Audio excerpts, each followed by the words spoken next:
To examine the legs, the patient should be lying down and draped so that the genitalia are covered, but the legs are fully exposed. Inspect both legs from the groin to the toes, noting symmetry in size, shape, and color. Also, note areas of swelling, discoloration, rashes, scars, ulcers, and abnormal venous patterns. On the lower legs, feet, and toes, observe the color and texture of the skin and nail beds and the distribution of hair. Next, assess the skin temperature of the feet and lower legs with the backs of your fingers.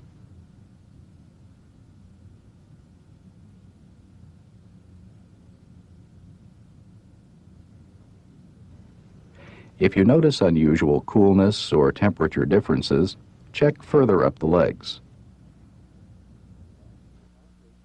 Next, palpate the femoral pulse by placing your fingers midway between the anterior superior iliac spine and the symphysis pubis and pressing deeply below the inguinal ligament. Just medial to the femoral pulse, palpate for tenderness of the femoral vein. Then, palpate the superficial inguinal nodes, including the vertical group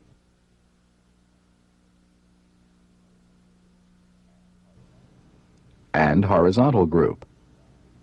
Note the size, consistency, discreteness, and tenderness of any palpable nodes. Small, mobile, non-tender inguinal nodes are often palpable in normal adults. Examine the opposite inguinal area in the same way. If the patient is very obese, you may need to place one hand on top of the other, like this, to facilitate examination of the femoral pulse and inguinal area.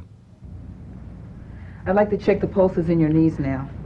To examine the popliteal pulse, slightly flex the patient's knee.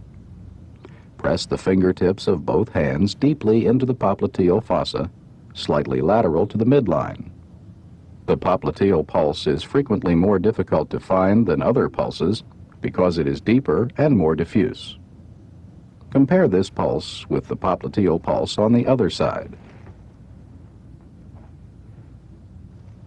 If the popliteal pulse is difficult to find, try this approach. With the patient prone, flex his knee to 90 degrees. Let his lower leg relax against your shoulder or upper arm and press your thumbs deeply into the popliteal fossa. Next, assess the dorsalis pedis pulse by palpating the dorsum of the foot, just lateral to the extensor tendon of the big toe. If you cannot feel a pulse, move laterally. The dorsalis pedis pulse may be congenitally absent. Check the posterior tibial pulse by curving your fingers behind and slightly below the medial malleolus of the ankle.